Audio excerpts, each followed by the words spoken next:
আপাতত ক্ষমতা ব্যবহার করছেন ডক্টর ইউনূস, সেটা অপব্যবহার কিনা তা অবশ্য বলবে সময়। এইদিকে তার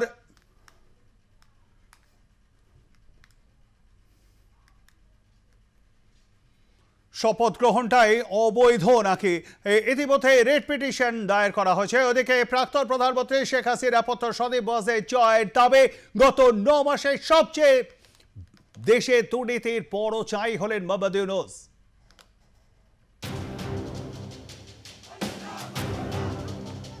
পাশা উল্টায় তার চাক্ষুষ প্রমাণ বাংলাদেশের বর্তমান পরিস্থিতি।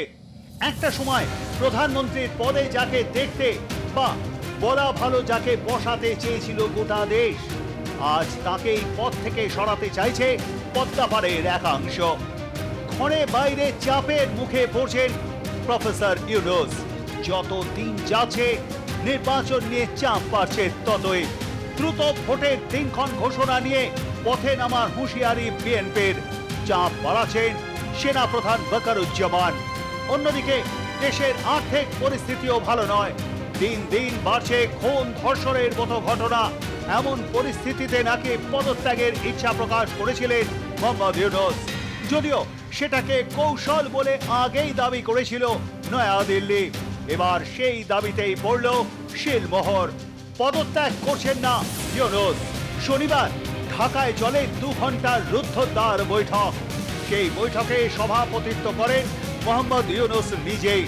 বৈঠক থেকে বেরিয়ে সাংবাদিকদের মুখোমুখি হন পরিকল্পনা উপদেষ্টা ওয়াহিদ উদ্দিন মাহমুদ। তিনি বলেন, প্রধান উপদেষ্টা যাচ্ছেন না, প্রধান উপদেষ্টা আমাদের সঙ্গে থাকছেন। উনি বলেননি পদত্যাগ করবেন, অন্য উপদেষ্টারাও থাকছেন।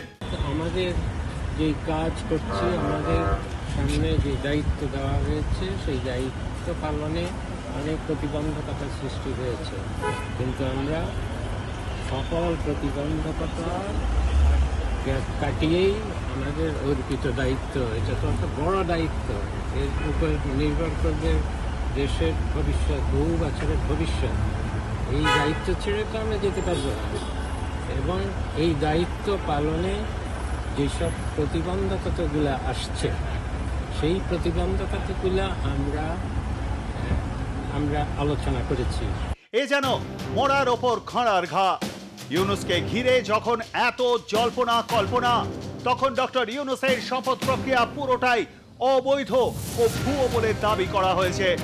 অন্তর্বর্তী সরকারের শপথের বিষয় রাষ্ট্রপতির রেফারেন্সের নথি চেয়ে হাইকোর্টে জমা পড়ল রেট। এক কন্ট্রোভার্সি তৈরি করছেন যাতে কি ওনার সিটটা বজায় থাকে। উনি প্রথমে আরম্ভ করেছিলেন আর্মি চিফকে সরাবার জন্য একটা ষড়যন্ত্র প্ল্যান করেছিলেন। এটা নাকি Indian security forces Bangladesh army চিফকে জানিয়ে দেয়, আর তারপরে বাংলাদেশ আর্মি চিফ একটা অ্যাকশন নিল যাতে কি ওই মোহাম্মদ ইউনূস স্পন্সর্ড মিলিটারি কুটা বন্ধ হয়ে গেল। তবে থেকেই বাংলাদেশের আর্মি চিফ বারবার বলছেন যে খুব তাড়াতাড়ি ইলেকশন হওয়া উচিত, যাতে কি বাংলাদেশ আর্মি অ্যাডমিনিস্ট্রেশন থেকে সরে যায় আর ওরা ব্যারাকে ফিরে যাবে। ইউনূস বাংলাদেশে অনেক চাপ সৃষ্টি করেছে, যেরকম ভাবে যে ওদের ইন্ডাস্ট্রিজ বসে পড়েছে, তাতে অনেক লোকেরা বেকার হয়ে গেছে। খাবার এইসব জিনিসের দাম এত চড়ে গেছে, মোহাম্মদ ইউনূস ওটা সামলাতে পারছে না, কিন্তু বরাবর ইন্ডিয়াকে খোঁচা দিয়ে যাচ্ছে। এখন বাংলাদেশের যে অ্যাডমিনিস্ট্রেশনাল চিফ মোহাম্মদ ইউনূস চেষ্টা করছে বিদেশি দেশকে কি করে ইনভলভ করা যায়, যাতে কি ইন্ডিয়া কোণঠাসা হয়ে যায়। শুধুমাত্র আইনজীবী নন, এমন পরিস্থিতিতে ইউনূসের বিরুদ্ধে বিস্ফোরক দাবি হাসিনার পুত্র সজীব ওয়াজেদ জয়ের। তিনি লেখেন, অবৈধ সরকারের দুর্নীতির প্রধান মাথা ও প্রশ্রয়দাতা হলেন ডক্টর মোহাম্মদ ইউনূস। মাত্র 9 মাসে তিনি একাধিক সুবিধা গ্রহণ করেছেন। কি কি সেই সুবিধা, তার তালিকাও তুলে ধরেছেন সজীব। তার দাবি, মোহাম্মদ ইউনূস শ্রম আইন লঙ্ঘন ও অর্থ পাচারের মামলা সহ নিজের নামে থাকা সকল মামলা অত্যন্ত সুচতুরভাবে অনৈতিকভাবে দ্রুত খারিজ করিয়ে দিয়েছেন। শুধু তাই নয়, ইউনূস ক্ষমতার অপব্যবহার করে জনগণের প্রাপ্য গ্রামীণ ব্যাংকের 666 কোটি টাকা কর মকুব করিয়েছেন বলেও অভিযোগ জয়ের। Bureau report, atlas news.